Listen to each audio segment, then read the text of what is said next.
Hello students, very warm welcome again. I am Abhishek Kumar Chaudhary and today we are going to discuss expansion of solids, liquids and gases, and this is thermal expansion. First we will try to discuss the very fundamental concept, why it actually expands. When we are supplying heat, what actually happening there, why solid or liquid or gases expands and at times contracts also. See, thermal expansion.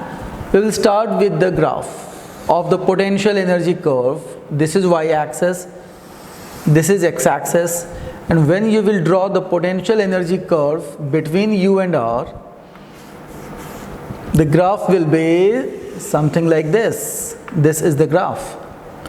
Now see, about this is the equilibrium position, and about this you can see left and right separation are not equal.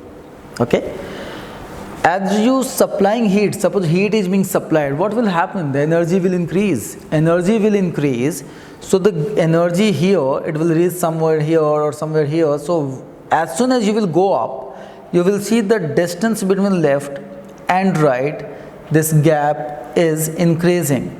So this is asymmetric graph, and this distance increasing due to the asymmetric nature. This is called the thermal expansion, or you can see the about R naught, the right of R naught and left of R naught, the difference between them is the thermal expansion. So as the graph is asymmetric, the difference is not zero, and hence the thermal expansion is also not zero. So very first thing we can write, what is the cause? Thermal expansion is due to asymmetric nature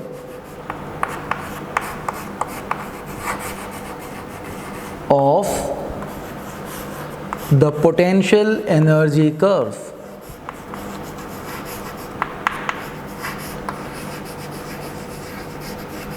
Potential energy curve. Okay. Basically, if the potential energy curve would have been symmetric, there was no thermal expansion. Even if you will keep supplying heat and heat. One more thing that you should keep in your mind is thermal expansion when the state is not changing.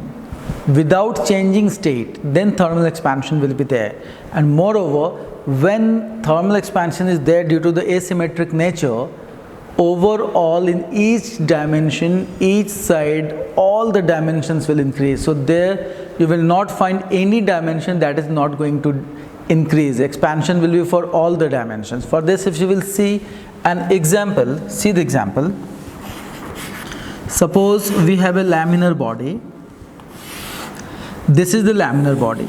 Take the dimensions as L, take the dimensions as B. There is a cavity in this, and this cavity is having a radius of R1. There is another cavity in this, and this cavity is having a radius of R2. And between R1 and R2, the distance difference is D. Okay. Now, if heat is being supplied to it, if the question is what happens if heat is being supplied, this entire system is here heated. So on heating, what will happen? On heating, L, B, R1, R2 and D all will expand. So you cannot say, okay, cavity expanding, so D will decrease. This is not the case. So when all sides are free to expand from all the points, all the surfaces, then all the dimensions are going to expand. So you have to keep this in mind. Okay. The next point is, if you will see the unit cell structure, the 3D structure, see what is that structure. Suppose this is the cubical structure. All the molecules are here on the vertices. These lines are the molecules. And what they are doing in solids, they are vibrating with a certain amplitude. They are suppose vibrating from -A to vibrating to +A. They are vibrating like this. Now when you will supply heat, what will happen? You are supplying heat. What will happen? Suppose a kid or you even, you are on a swing and you are swinging, some external momentum or energy being supplied to you. What will happen? Your amplitude of oscillation will increase, and that increased oscillation of unit cell here, it will increase for all the molecules. So as a matter of fact, the entire structure in a very basic format, they will increase. So that cell, the cubical structure which was like this, now due to supply of it, the fundamental structure has expanded. That's why all the further dimensions will increase also. So one of the reasons we can see that thermal expansion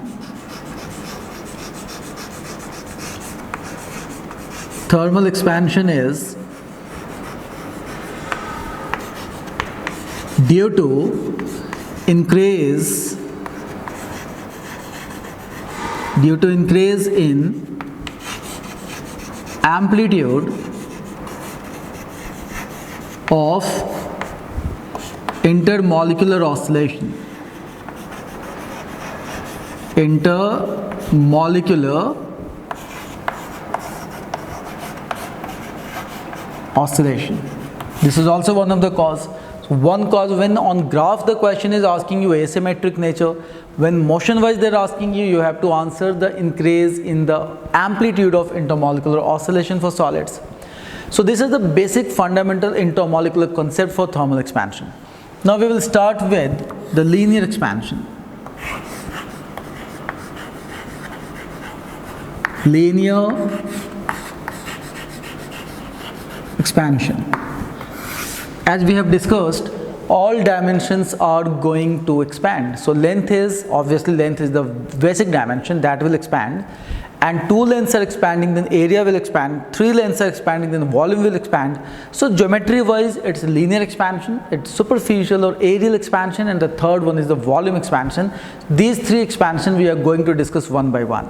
Okay, what happens in linear expansion? The coefficient of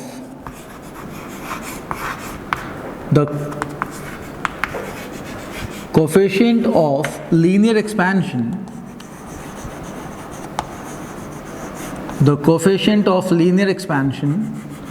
that is denoted by alpha, is defined as 1 by L dl by dt. So basically, what is alpha? If I tell you, okay, initial length is 1, L is the initial length here, d 1 by L naught you can say. If initial length is unity, put L naught unity. If change in temperature is unity, put dt unity. So if L naught and dt are unity, don't you think alpha will be dl? So what is alpha? Alpha is basically expansion. Alpha is dl. dl for what? Dl for unit change in temperature and unit length. So if 1 meter is being given temperature is of 1 degree Celsius or 1 Kelvin, the expansion, the thermal expansion is called the coefficient of linear expansion. So from here we can find dl is equal to alpha L naught dt,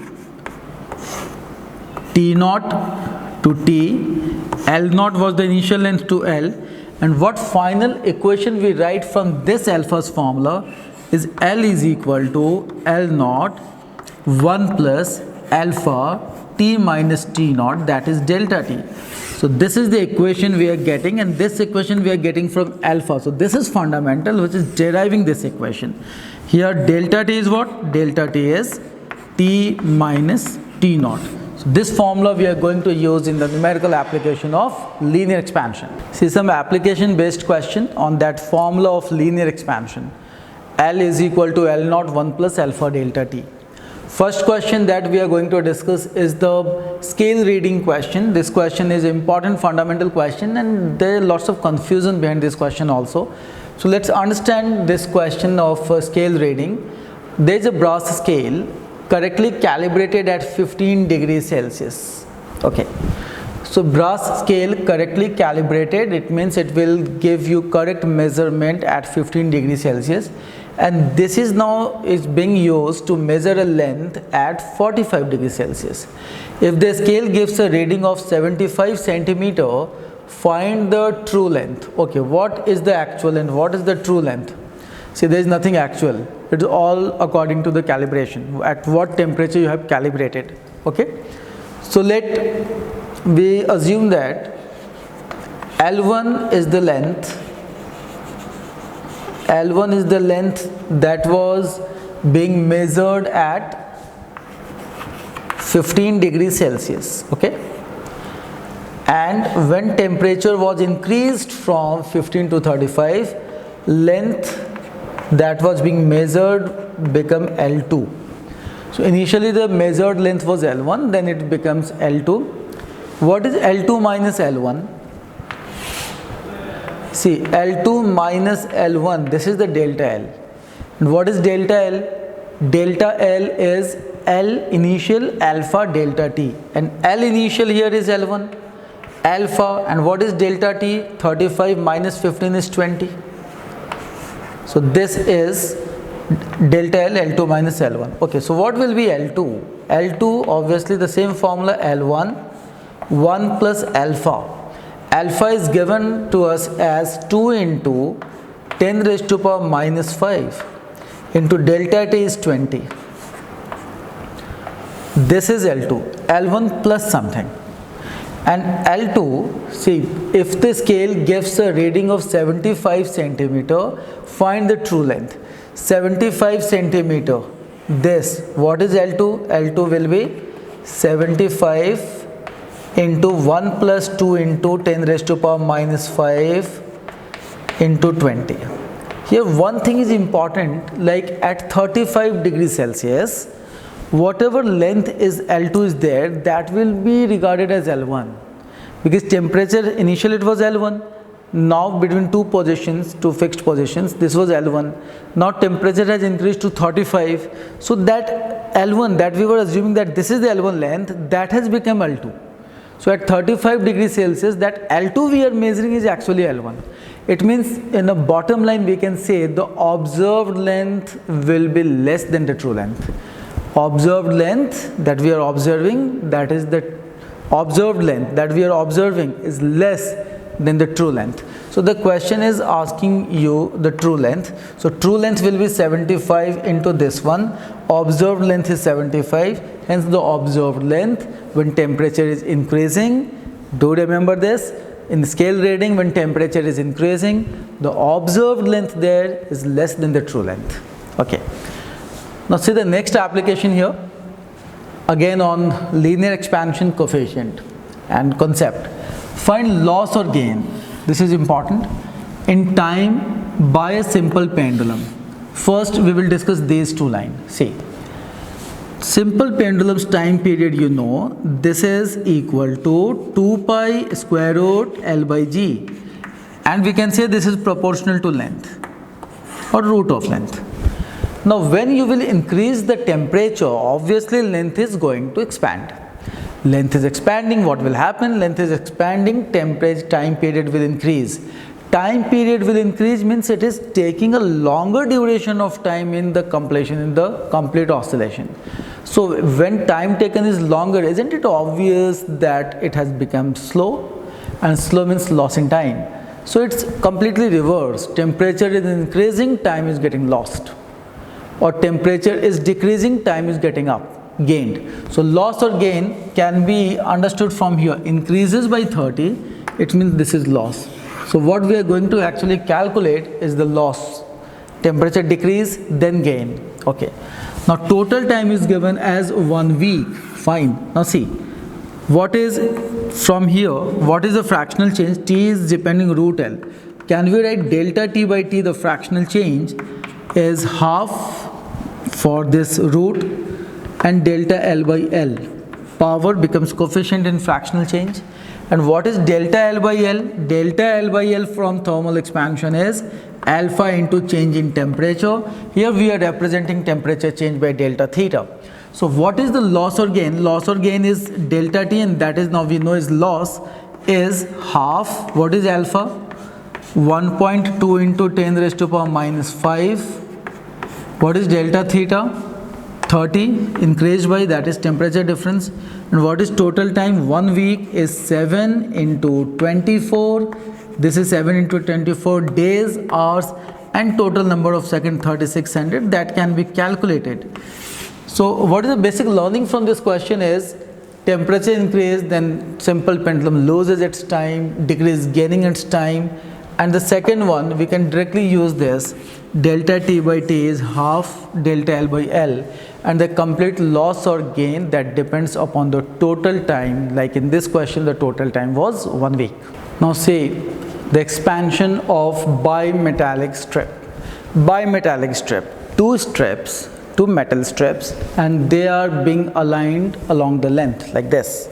You can see here, if cross section will be aligned, that is called composite rods, and when the length is joined along the length adjacent to each other, that's called bimetallic strip. So see here, these are the two bimetallic strip having different coefficient of linear expansion, alpha 1 and alpha 2, and let's assume alpha 1 is greater than alpha 2. Thickness for these two are similar, T. Equal thickness is there, equal length is there, so basically dimensions are equal. Alpha 1, alpha 2 are different. Now, when temperature increases,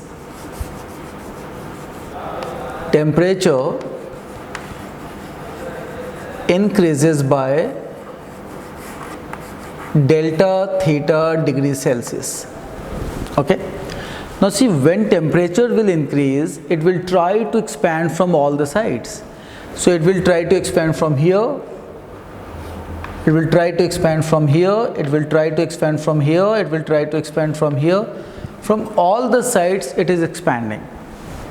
Expanding, but they will also try to expand from here. And during expansion from that side where they have been joined, a bending takes place. So we say that a bimetallic strip, when temperature increases by delta theta, the strip bends into an arc, and in that arc, higher alpha will be outside, with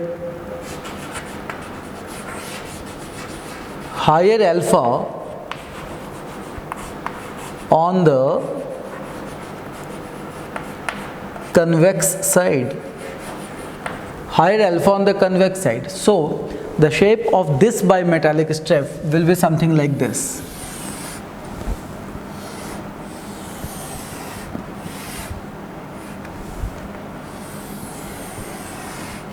This will be alpha 1 and this will be alpha 2, and the bimetallic strip has bent. So first question on bimetallic strip is this: what is the shape of bend? So it is a concave surface or convex surface, you can say, but higher alpha will always be on convex on the outer side. Now the next question that is being asked on this is, what is the radius? This was the thickness T, this was the thickness T, so what is the radius? See, here you can see that in this arc, the circumference is thick, and whenever circumference is thick, the radius that we define is called mean radius, that is till the midpoint. So this is the midpoint of bimetallic strip. So radius of bimetallic strip from C is till this midpoint. This is the radius. Again, what is the mean radius of alpha 1? This is alpha 1. So mean radius till here, it will be R1. And mean radius till here, this is R2. Let me write it here. This is R2. Okay. So these are the diagram. What is the concept? The concept is, when circumference is thick, the radius means mean radius. Now we know that in an arc, theta is equal to L by R. Theta is equal to L by R. So from here we can write, since theta is same for alpha 1 also and theta is same for alpha 2 also, so we can write L1 by R1 is equal to L2 by R2. What is L1? Initial length you can see from here was L0. So L1 is L0 1 plus alpha 1 change in temperature divided by R1. Let's see what is R1. R1 is greater than R, and this is R plus T by 2, where what is T?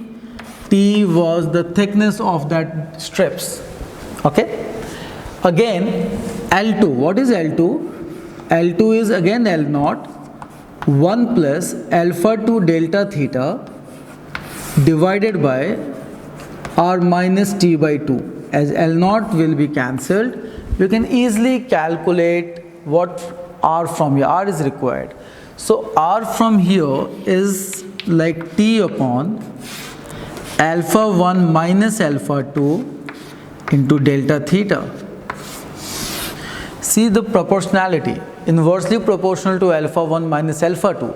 So greater is the difference between these two, more will be the bending, and more will be the bending, R will be less. So alpha 1 minus alpha 2 is increasing, more sharper is the arc and radius will be smaller. Same is true for delta theta. Delta theta is higher, so expansion is more, bending is more, radius is less. So we are now discussing the concept of thermal stress.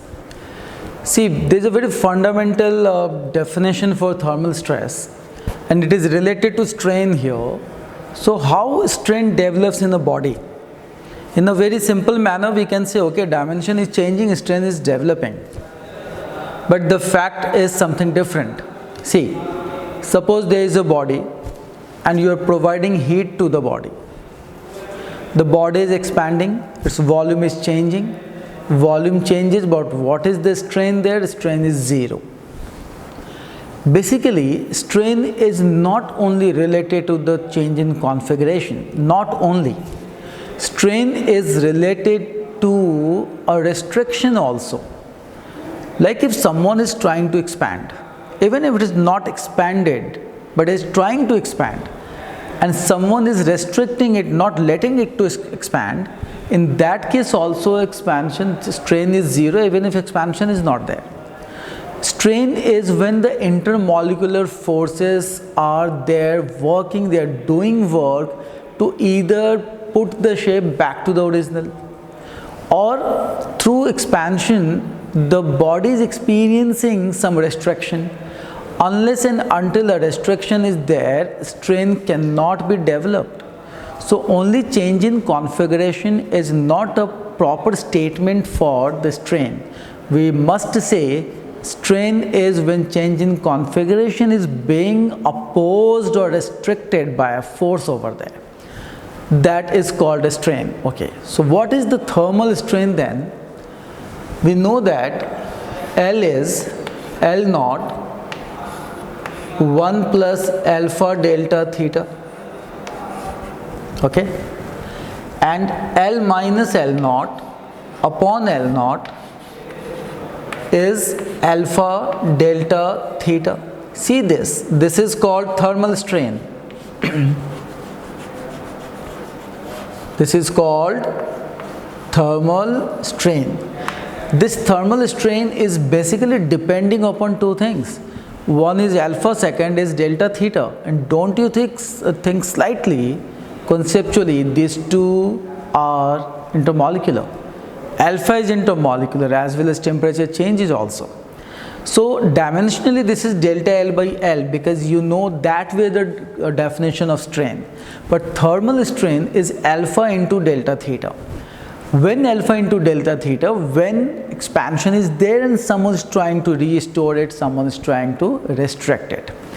Okay, now from Young's modulus, do remember, if you are putting on a smooth surface, or to a body is being placed on a smooth surface, or indirectly or directly question is giving you a hint that no one is restricting, in that case don't rely on the formula only.